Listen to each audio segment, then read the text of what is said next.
노인 빈곤율 악화입니다. 노인 빈곤율이 악화됐다. 그러면 나이가 계속 들어도 돈을 벌어야 된다. 이런 얘기입니까?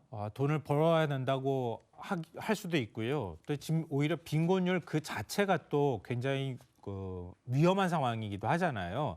그런 면에서 우리 사회 전체의 어떤 각성이나 이런 것들이 좀 필요할 것 같은데요.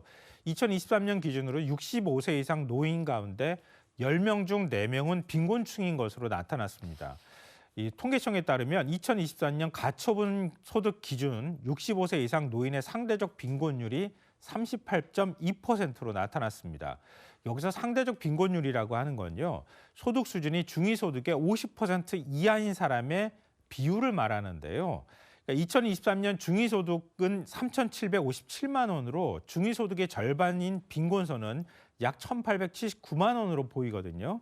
근데 풀어서 설명하면 65세 이상 노인 10명 가운데 4명은 연간 1,879만 원 이하로 생활하고 있다는 뜻이 됩니다. 네, 이 노인 빈곤 문제가 원활하게 좀 해결이 되면 좋을 텐데요. 이게 다른 연령층에 비해서 비율도 높고 갈수록 또 심화하고 있다면서요? 네, 그러니까 전체 2023년을 기준으로 했을 때 전체 연령대를 다 합쳤을 때 상대적 빈곤율은 14.9%였거든요. 그러니까 제가 말씀드렸던 것처럼 65세 이상은 38.2%잖아요. 그러니까 격차가 굉장히 큰 겁니다. 노인들이 그만큼 지금 가난하게 살고 있다 이런 얘기가 되는 건데요. 이 노인 빈곤율이 2013년에 46.3%에서 2021년에는 37.6%로 꾸준히 낮아졌거든요. 근데 갑자기 2022년에 38.1%로 올랐다가 지난해 더 오르게 된 겁니다. 그러니까 노인 빈곤율이 악화되고 있다 이렇게 볼 수 있는 겁니다. 그만큼 상황이 심각하다고 볼 수 있고요. 노인들 가운데에도 연령대별로 빈곤율이 또 다르다고 하는 거예요. 한국보건사회연구원에 따르면 상대적 빈곤율이 76세 이상은 51.5%였다고 하거든요. 그러니까 절반 정도가 빈곤 상태에 있다고 볼 수 있는 겁니다. 그러니까 OECD 국가 가운데 우리나라 노인 빈곤율이 제일 높거든요. 네. 근데 76세 이상은 그보다 훨씬 더 높은 겁니다. 우리 사회에서 어떤 방식으로든 대책을 만들지 않으면 노인들이 계속 이렇게 빈곤에 허덕일 수밖에 없다는 얘기가 되는 겁니다.